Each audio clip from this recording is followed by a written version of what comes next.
So welcome to GF Tech Reviews.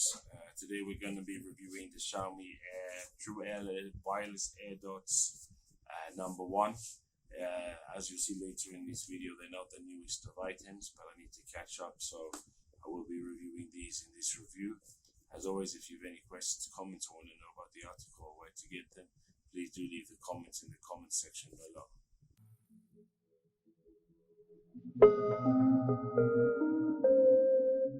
So welcome to GTS Frog Reviews, or as we now call GF Tech Reviews. Today I wanted to talk about the Xiaomi Wireless earphones. This was the first attempt by Xiaomi to compete with Apple in the area of audio phones. They are a little bit older now. They came out at the end of 2018, I believe, early 2019.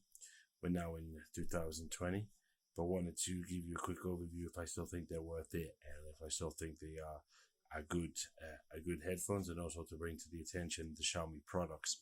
So starting with the box, you can see it is a little bit of a strange box. It is a large box, which I'm not sure if I like from the design, because it's a little bit anti-Xiaomi. Xiaomi is usually very basic in their packaging, but as you can see here, they went for a rather large package with a lot of information and details, whereby at this point they were trying to make this as a competitor to the AirPods. And I think they didn't do that great a job, because, again, don't own a pair of AirPods, but from what I've seen on the packaging, it's very basic, it's very small. This is a little bit over the top, rather large. But, they've tried their best to not copy them exactly. They want to be different, they want to be their own brand, but that is who they're targeting. Now moving on to the second part of the packet, which is the headphones themselves and the charging case. You will see they are rather large and everything. The headphones themselves are rather large. It is a rather weird way to package, I will have to say. It's not something that I'm used to or seen before. But again, it's to try to do something different, try to separate themselves. But as you can see, it is a rather weird way to package everything. Now I'm going to go through them, and I'm going to give you an explanation about how everything works. So this is the charging and connecting case. As you can see, it is rather large. It does have magnets like the AirPods, from what I understand. It also has a very solid magnet that won't open or close. But again, it is very large. It's very difficult to carry in your pocket. It's definitely not as small as the AirPods or the i10s, which I'll also review later. And it definitely not one of my favorite things I've seen from Xiaomi. I think it's over the top. It's large. This button on the side here will be used to connect the audio phones to the cell phone and things like that. You can see it does charge with the USB-C, so I guess that is a positive for the case. But for me, overall, it is large. It's not something that you'd want to carry in your pocket all the time. So now looking at the headphones again, they're clearly much larger than the eardots from Apple. They have a long stem. They have speakers at the bottom. They have a wide round area at the top with the plastic coming out. So this is a nice touch. I believe this part is touch, so you can pull up Siri or Google based on what your cell phone is. But again, I mean, everything together, they are rather large, and I have to say it wouldn't be my favorite.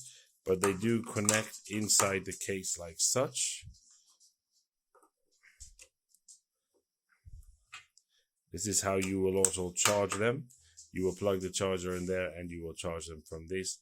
But again, it's not something you can carry around or use at all times. And I have to say, I'm not necessarily a huge fan of the device right now. It is bulky, but again, with the headphones inside, nothing is coming out. So I guess it does have very strong magnets in that sense. You won't be able to see this on your device, because but right here it says Mi True Wireless earphones.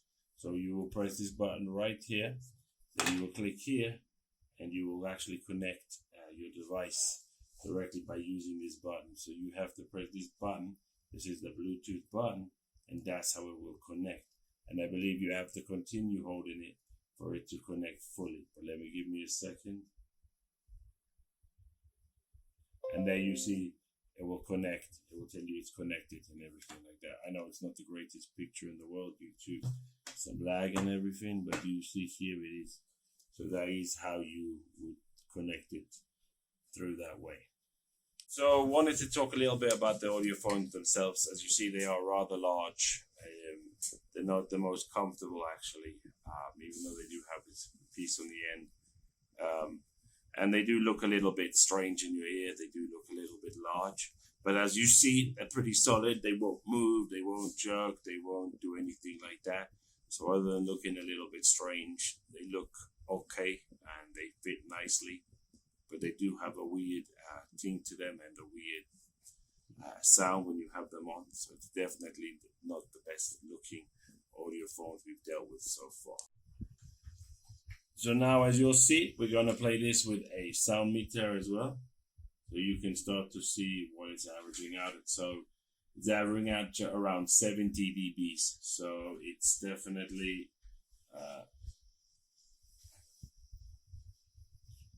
so as far as battery life, it says these can last up to 6 hours. They charge in around 2 hours. The case can give you 2 or 3 charges. Once you charge it, the case uses USB-C. As you can see, the magnets are very strong, doesn't fall out or anything like that. So it is a good case. It is a good charging case. As I said previously, it is a little large for me to want to use it constantly. Now, I think in conclusion, are these worth it? Honestly, I would tell you no, because I think they are too expensive for what they are. I think that it was a poor attempt by Xiaomi, but it was their first attempt to copy the AirDots from Apple, which have been around for a long time and are basically the standard bearer. I'm not a big fan of the AirDots from Xiaomi here, the first ones. The second one, which you can check out my review later, I definitely think they made a huge improvement over the first ones, and I definitely do like those more than this. These ones were needed a lot of work, but as you'll see, they really took it on board, and in the second generation really improved. So thank you for checking out this video. If you have any questions or comments, I look forward to hearing them.